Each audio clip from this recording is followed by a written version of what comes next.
আমাদের হাতে যদি 5 মিনিট সময় থাকে তাহলে এই নাথিং ফোন এর সম্পর্কে কিছু কথা বলবো। এই ফোনটা কাদের জন্য কেনা ভালো, কাদের জন্য ভালো না, এই প্রাইস সেগমেন্টের মধ্যে এই ফোনটা তোমার জন্য কেনা ভালো হবে কিনা, সেই সব কিছুই জানতে পারবে এই ভিডিওর মাধ্যমে। তাই বেশি প্যাক না করে ছোট্ট একটা ইন্ট্রো দিয়ে আজকের ভিডিওটা শুরু করা যাক। নাথিং কোম্পানির ফোন কেউ কি কখনো বেস্ট প্রসেসরের জন্য কেনে? আমি তো জীবনেও শুনিনি যে নাথিং কোম্পানির ফোন কেউ গেম প্লের জন্য কিনেছে। গেম প্লে তো ছেড়েই দিন, আপনি বলুন তো নাথিং কোম্পানির ফোন শুধু ক্যামেরার জন্য কেনে, অথবা কেউ নাথিং কোম্পানির ফোন শুধু ব্যাটারির জন্য কিনেছে? এরকম তো হয় না।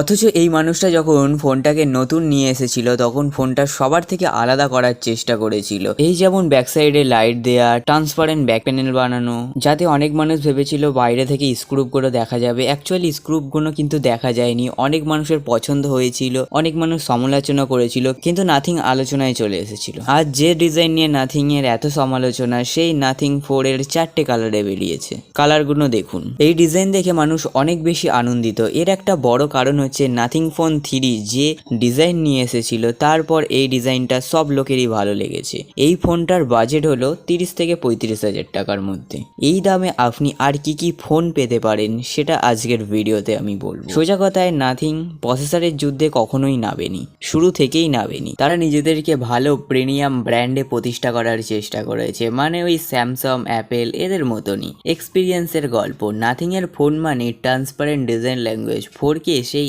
একই জিনিসই ফলো করেছে, কিন্তু ক্যামেরা মডিউল একটু আলাদা করেছে। ভিতরটা কি সুন্দর একটা সিলভার কালারের জিনিস দেখা যাচ্ছে, একটু আলাদা, একটু ইউনিক করার চেষ্টা করেছে। নাথিং এর ফোনে এবারও সেই গ্লিফ লাইট বার দেওয়া হয়েছে, যার মধ্যে 9খানা মিনি এলইডি লাইট আছে। এছাড়া এই বারগুলো আগের জেনারেশনের তুলনায় 40% বেশি ব্রাইট। এবারে গ্লিফ লাইট জিনিসটা দেখতে ভালো করেছে এবং ইউনিক করেছে। নোটিফিকেশন লাইটের মডার্ন ভার্সন। কিন্তু এটা কি কাজে লাগে? এই গ্লিফ লাইট বারটা প্রধানত 4টে কাজে লাগে। প্রথমটা নোটিফিকেশন আসলে জ্বলে, দ্বিতীয়টা কল আসলে ফোনটা যদি উল্টো করে থাকে তাহলে লাইটটা জ্বলে, তখন বোঝা যায়। তৃতীয়ত চার্জিং এর কাজ করে অথবা কতটা চার্জ হয়েছে সেটা দেখায়। আর চতুর্থত জোম্যাটো বা সুইগি থেকে যখন খাবার ডেলিভারি হবে কত দূর আছে সেটা ওই লাইটের মাধ্যমে বোঝা যায়। এটা একটা ইউনিক ফিচার না? এত পাতলা বক্স মনে হচ্ছে কিছুই নেই, কিন্তু চার্জিং কেবিল আছে, সিম ইজেক্টর টুল আছে, কাগজপত্র আছে কিছু, তবে হ্যাঁ চার্জার নেই। ফোনটা ছাড়াও একটা কাজের জিনিস আছে, সেটা হলো ব্যাক কভার। বাক্সটা হাতে নিয়ে খুললে একটা প্রিমিয়াম ফিল দেবে। স্যামসাং, অ্যাপেল এদের মতন একটা প্রিমিয়াম ফিল।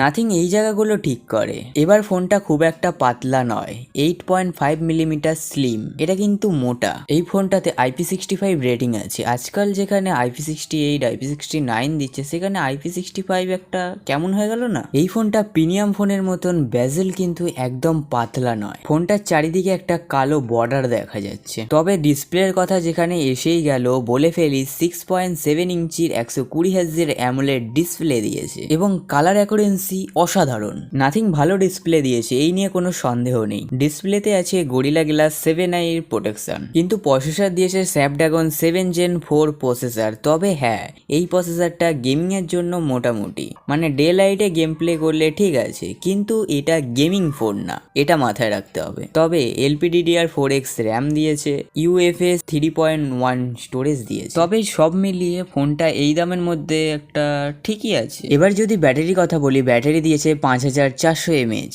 এই ব্যাটারিকে চার্জ দেবার জন্য দিয়েছে 50 ওয়াটের ফাস্ট চার্জিং। এই প্রাইস সেগমেন্টের মধ্যে এটাও মোটামুটি একটা ঠিকই আছে। নাথিং ফোন 4A এই ফোনটা আমাদের খুব একটা বেশি হতাশ করেনি। ভালো একটা ক্যামেরা সেটআপ দিয়েছে, টেলিফোটো জুম লেন্স দিয়েছে, 50 মেগাপিক্সেলের মেন ক্যামেরা দিয়েছে, 50 মেগাপিক্সেলের 3.5x টেলিফোটো জুম লেন্স দিয়েছে, আর দিয়েছে 8 মেগাপিক্সেলের আল্ট্রা ওয়াইড অ্যাঙ্গেল লেন্স। তারই কিছু ছবি তোমরা দেখে নাও।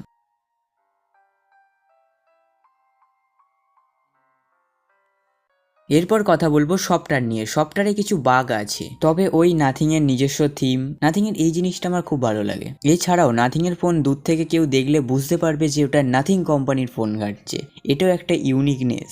নাথিং এর ফোন মানে প্রি ইনস্টল অ্যাপ্লিকেশন কম, যদিও কাস্টমাইজ করার সুযোগ আছে। নাথিং বলছে এই ফোনটাতে 3 বছরের অ্যান্ড্রয়েড আপডেট দিয়েছে, 4 বছরের সিকিউরিটি আপডেট আছে। এবার কথা বলবো এআই নিয়ে। হ্যাঁ, এই ফোনটাতে একটা এআই বাটন দিয়েছে। আইফোনের যেমন একটা সাইডে বাটন থাকে, সেরকমই একটা এআই বাটন দিয়েছে। এই বাটনটা ক্লিক করলে তোমাদের স্ক্রিনশটের মধ্যে কোথায় কি লেখা আছে সেটা নোট করে রেখে দেবে। হ্যাঁ, এটা একটা খুব সুন্দর এবং কাজের ফিচার দিয়েছে। আমার পার্সোনালি বলতে গেলে অনেক ভালো লেগেছে। এই ফোনটাতে ইন ডিসপ্লে ফিঙ্গারপ্রিন্ট সেন্সার রয়েছে, যেটা খুব সুন্দরভাবে কাজ করছে। ওয়াইফাই 6, ব্লুটুথ 5.4, NFC আছে। এছাড়াও ফোনটার আমার অনেকগুলো ফিচার খুব ভালো লেগেছে। তোমাদের কোন কোনগুলো ভালো লেগেছে সেটা কমেন্ট বক্সে জানিও। আজকের ভিডিওটা এই পর্যন্তই। দেখা হবে অন্য কোনো একদিন, অন্য কোনো ভাবে, অন্য কোনো নামে, অন্য কোনো রূপে। ততদিন তোমরা সকলে ভালো থাকবে। আর তোমাদের যে মানুষগুলো ভালো লাগে তাদেরকে ভালো রাখার দায়িত্ব কিন্তু শুধু তোমাদেরই।